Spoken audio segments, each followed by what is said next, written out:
Welcome to another deep dive. Today we're going to be talking about a topic that could really shake things up in the European insurance industry, the Digital Operational Resilience Act, DORA for short. We've got a ton of articles and research here, and believe me, you'll want to stick around for this one because it could directly impact how your personal data is protected. You know, what I find really interesting about DORA is that it's not just another box for companies to check off for compliance. It really has the potential to change how insurance companies work in the digital age, especially when you think about protecting sensitive information. Okay, so let's break this down a little bit. What exactly is DORA? What's the deadline?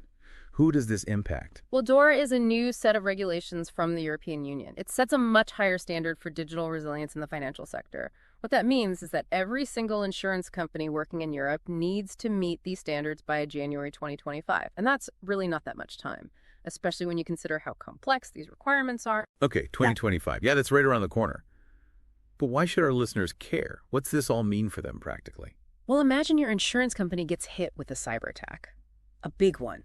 Hackers get into their systems, and suddenly all your information's out there. Your financial details, your health records, policy information, it's all compromised. DORA is designed to prevent that nightmare from happening. It forces companies to improve their cybersecurity. Okay, that definitely hits closer to home. One of the articles we have here uses a really interesting phrase, cybersecurity theater, to describe how some companies are dealing with all of this. What does that mean? It's kind of a facade. Companies talk about having strong cybersecurity, but they don't actually do what they need to do to back it up. Maybe they've got policies written down, but they're not really putting them into practice, investing in proper security or training their employees. So they've got a state-of-the-art security system, but they leave the front door wide open. Exactly. And unfortunately, it seems like a lot of insurance companies have been doing just that. They've underestimated the risks out there, relied on old systems and quick fixes, and now with DORA coming into effect, they're trying to catch up. That makes sense. The insurance industry is known for being slow to adapt. But why have they fallen so far behind? I mean, they're supposed to be experts in risk management. I think part of it is cultural. Insurance has always been a slow-moving industry. They're used to thinking about risk over decades, not milliseconds. But the digital world is incredibly fast-paced, and the threats are always changing. The research also points to another potential weak spot: third-party providers. A lot of these insurers rely heavily on external IT companies for some pretty important functions. Right. We're talking about things like data storage, claims processing, even customer relationship systems. A lot of insurers outsource these to other providers, and that brings in a whole new set of risks. So if one of those providers gets hacked, it could affect the entire insurance company. Exactly. Like a chain reaction, one weak link can bring the whole system down. That's why DORA's focus on managing third-party risk is so crucial. The article uses the phrase ticking time bombs to describe these providers, which sounds pretty dramatic. Yeah. But also kind of accurate. What are some of the specific risks with these third-party providers? Well, for example, let's say your insurance company keeps all your information in the cloud. They use a third party for that. If that provider doesn't have strong security and their systems get breached, your data could be exposed. Or let's say they use a third party for their claims processing software. If that software has vulnerabilities, hackers could use them to get into the insurer system. They could even mess with claims data. This is making me think about my own insurance company and how much I rely on them to protect my information. If they're not paying attention to the security of their third-party vendors, that's a huge red flag. Absolutely. And that's why DORA is so significant. It's making insurers look at their digital resilience in a much broader way, not just their own systems, but also the security practices of every company they work with. Sounds like DORA is really pushing these companies to be proactive, not just reacting when something bad happens.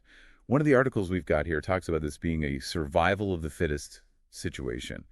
It even calls some of these companies the Titanic of the digital age, hitting straight for an iceberg they can't avoid. Yeah, that's a pretty dramatic comparison, but it might not be that far off. The article argues that DORA's forcing the insurance industry to face a reckoning. Those companies that have been dragging their feet, not adapting to the times, not investing in cybersecurity, they're facing a serious threat to their survival. And the impact of that could be huge, not just for the companies themselves, but for their customers too, right? Absolutely. Imagine a major cyber attack hitting a big insurance company. Millions of customers could have their information compromised. You could see identity theft, financial losses, and it would completely destroy trust in the entire industry. It's interesting that the article contrasts these vulnerable companies with what it calls visionary insurers. What sets them apart? Visionary insurers see DORA as an opportunity. Not as a burden. Exactly. They're proactively putting money into advanced security solutions, strengthening their data governance, and really building a culture of cybersecurity awareness across their organizations. So while some companies are struggling just to meet the basic requirements, these visionary ones are using DORA to get ahead. That's right. They understand that investing in digital resilience isn't just about ticking boxes for compliance. It's about building trust with customers, protecting their reputation, and making sure they can survive and thrive in this rapidly changing digital world. One example from the article mentions an insurer that's using AI and machine learning to detect and respond to cyber threats in real time. That sounds pretty cutting edge. Yeah, it's a great example of how these forward-thinking insurers are using technology to boost their security. They're moving beyond those traditional reactive approaches and using proactive preventative measures to stop threats before they can do any serious damage. Another article talks about how some insurers are even teaming up with ethical hackers to test their systems and find weaknesses. Is that becoming more common? Absolutely. It's called penetration testing or ethical hacking. And it's a crucial part of any strong cybersecurity strategy by bringing in outside experts to try and break into their systems. Insurers can find and fix problems before real attackers exploit them. Seems like DORA is causing a real shift in how the industry thinks about security. It's not just about checking boxes anymore. It's about really building a solid and secure foundation for the digital age. I think that's a key point here. DORA is a wake-up call for the insurance industry. It's forcing companies to face the reality of digital threats and to make the investments they need to protect themselves and their customers. But it's not all about technology and regulations, right? The articles also highlight how important people are in all of this. Absolutely. People are often the weakest point in any security system. That's why employee training and awareness are so vital. Insurers need to teach their staff about the dangers of phishing scams, social engineering attacks, all those common cyber threats. Transparency also seems to be more important than ever. Customers want to know what companies are doing to protect their data, and they're not afraid to ask tough questions. That's true. And these forward-thinking insurers are getting it. They're being more open about their cybersecurity practices, publishing reports, engaging with customers on social media, and really communicating what they're doing to comply with DORA. So it's not just about what they're doing behind the scenes. It's about letting their customers know and building that trust. Right. Transparency builds trust. And trust is absolutely essential for any business, especially in insurance, where relationships are built on confidence and reliability. So we've talked a lot about how the companies are responding to DORA, but what about our listeners? What can they do to protect themselves? That's a great question. There are some key things listeners can do to take control of their own cybersecurity and minimize their risks. First of all, be informed. Do your homework. Understand what DORA is, why it matters, and how it affects your data. And don't be shy about asking your insurance company specific questions about their DORA compliance.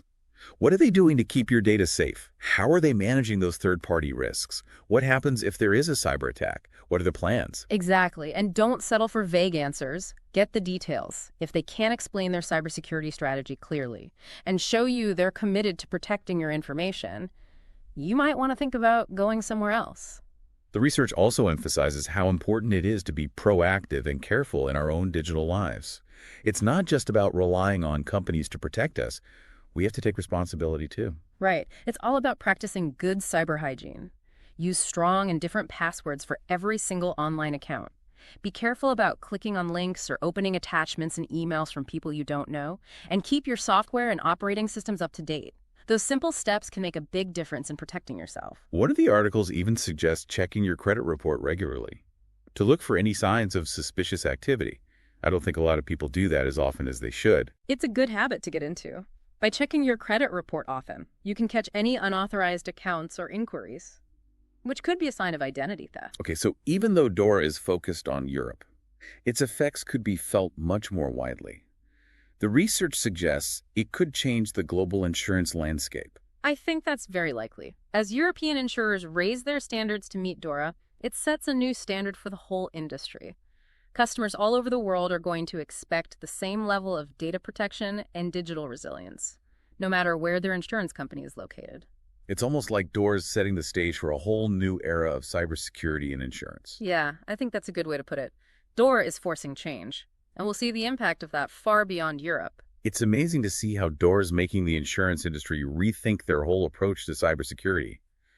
One of the articles we have here uses some pretty strong words. It talks about a potential reckoning for companies that don't adapt, even compares DORA to a guillotine for those who aren't prepared. Yeah, the language is definitely dramatic. But it shows just how serious this is. The message is pretty clear. No more complacency. Insurers need to understand that cybersecurity isn't just an IT problem anymore. It's a core part of their business, and it needs attention from the very top. And the stakes are huge. We're talking about protecting people's most sensitive information, their financial security, their peace of mind. Exactly. And DORA recognizes that this responsibility goes beyond the insurance company itself. It requires companies to look at their entire network, including all those third-party providers we've talked about. It's like DORA's forcing a kind of evolution across the whole ecosystem. Yeah. Everyone in the chain has to raise their game. That's a good way to put it. It's about raising the bar for everyone, making sure every link in the chain is strong enough to handle these growing digital threats. So as we wrap up this deep dive, Yeah. what are some key takeaways for our listeners? What should they be thinking about as they navigate this new world? Well, first and foremost, be informed. Don't just assume your insurance company has it all figured out. Do your research. Ask questions. Understand what steps they're taking to protect your data and comply with DORA. It's also a good time to review your own cybersecurity habits. Make sure you're using strong passwords, different ones for each account. Be careful about phishing scams. And keep your devices up to date with the latest security patches. All great points. And remember, cybersecurity is an ongoing thing. The threats are always changing, so you have to stay vigilant, stay informed, and adapt as you go. You know, while DORA is definitely a challenge for the insurance industry, it's also creating some opportunities. The articles point out how some companies are using this as a chance to innovate and stand out from the crowd. Absolutely. The companies that embrace this challenge and invest wisely in cybersecurity, those are the ones who will become leaders in this new era. They'll build stronger relationships with their customers, improve their reputation, and ultimately create a more secure and resilient future for everyone. So let's end this deep dive on a note of cautious optimism. DORA might be a wake-up call, but it's also a chance for positive change, a chance for the insurance industry to step up, to innovate, and to build a more trustworthy and resilient digital future. Well said. And remember, the future of cybersecurity is a shared responsibility. It's up to all of us, companies, regulators, and individuals, to work together to create a safer and more secure digital world. Thanks for joining us on this deep dive. We hope you found it informative and helpful. Remember, knowledge is power. And the more you know about the digital threats out there, the better equipped you'll be to protect yourself. Stay curious, stay informed, and stay safe out there.